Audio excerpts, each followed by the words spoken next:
everybody, it's Andrew Gaffney with Retail Touchpoints. I'm here at the NRF Big Show, and I'm joined by my friend Dave Bruno with Aptos. Thanks for making time, Dave. As always, thanks. Another year, another show. How many? Too many. Too many, let's not count. So you and I were talking earlier, as we've been coming to this for a long time, especially it feels like it's accelerated, sort of the rate of change. Every year it's just new levels of transformation, which is part of a big theme for you guys here. Sure.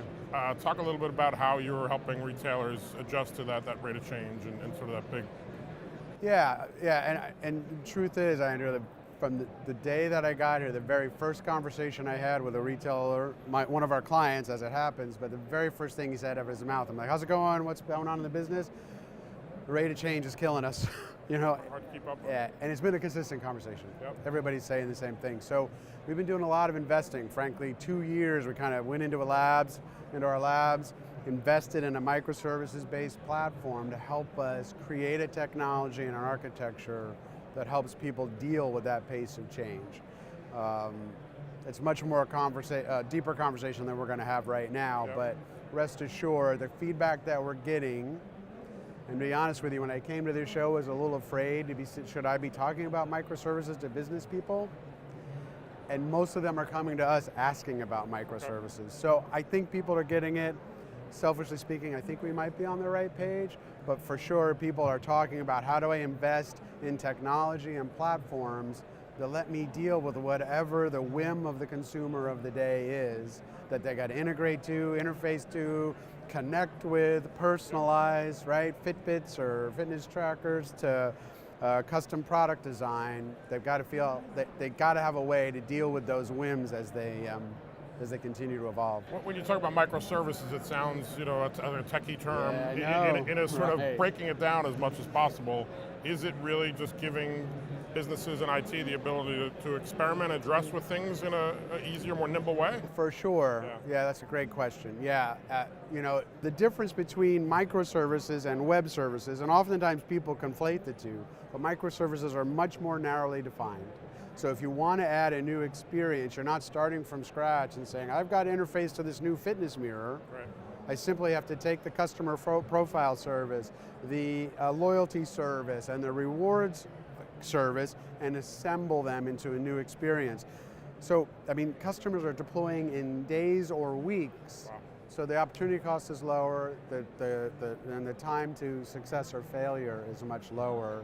And when customer whims change every few weeks, Yep. You're ready to go where they go next. So you were one of the people at sort of the forefront when we started talking about omni-channel and how retailers are going to address that. That's an ongoing conversation too. You brought up Peloton, some things. It's sort of this endless array of channels, if you wanted to define them that way. Right. But That's right. touch points, as we describe it. But this really can't be thought of in buckets anymore. It's basically you have to be able to go wherever the customer is. Yeah,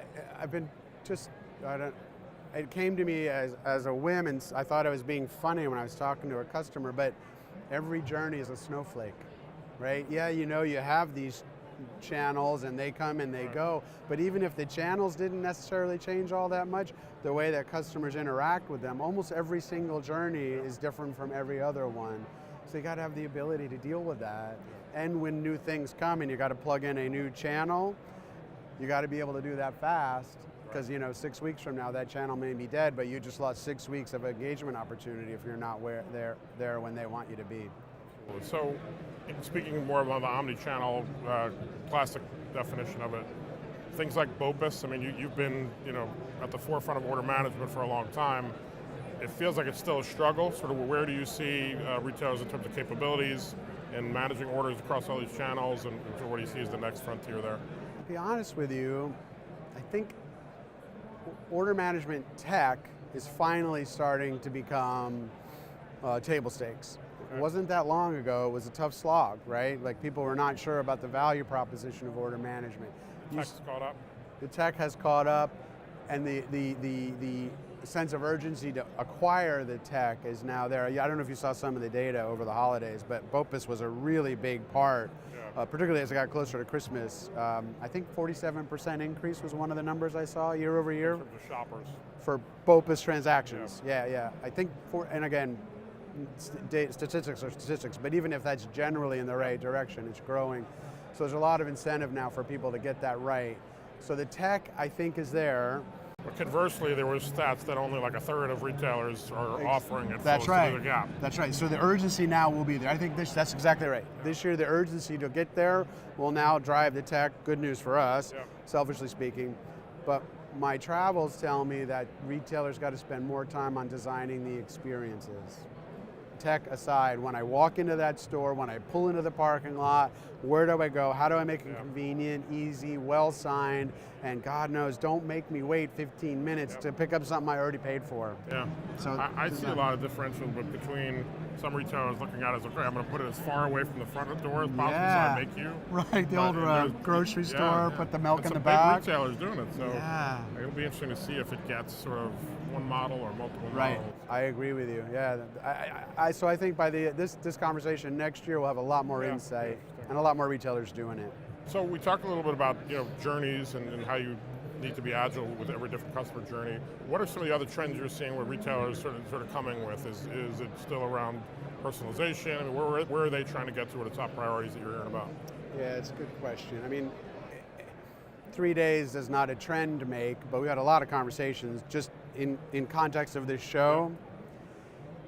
So you talk about personalization, without question, we're hearing a lot of that, but we're also hearing it in a way that I haven't heard it as much before, and I've been preaching this. I think people get tired of hearing me on some of these things, but I've been preaching the idea of segments being an integral part of your assortment. Okay.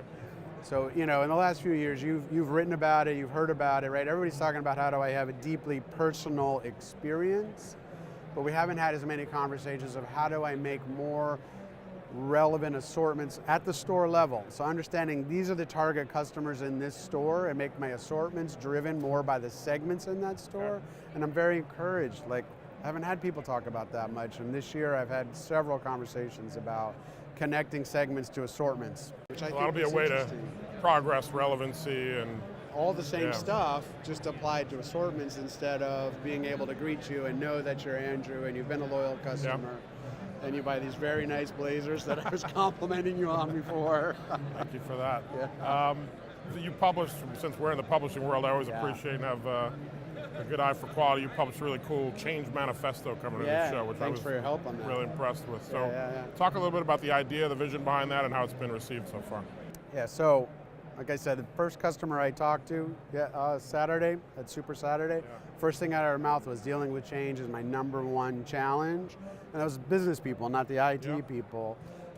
So myself and Nikki Baird, longtime analyst in the industry, we partnered together. Nikki's walked into the conversation with lots of background on this. We tried to identify 6 things that we feel like organizations need to do culturally in order to prepare your organization to be an enterprise that thrives on change rather before you even than talk about survives. tech. Yeah, long before tech. So that's what we did, and thanks to your help, we got it published in time for the show and have it available here in the booth. Yeah, really cool piece. I'd recommend you guys check it out. Yeah. Thank you for doing this. It was always great to catch up with you. So. Yeah, you too, brother.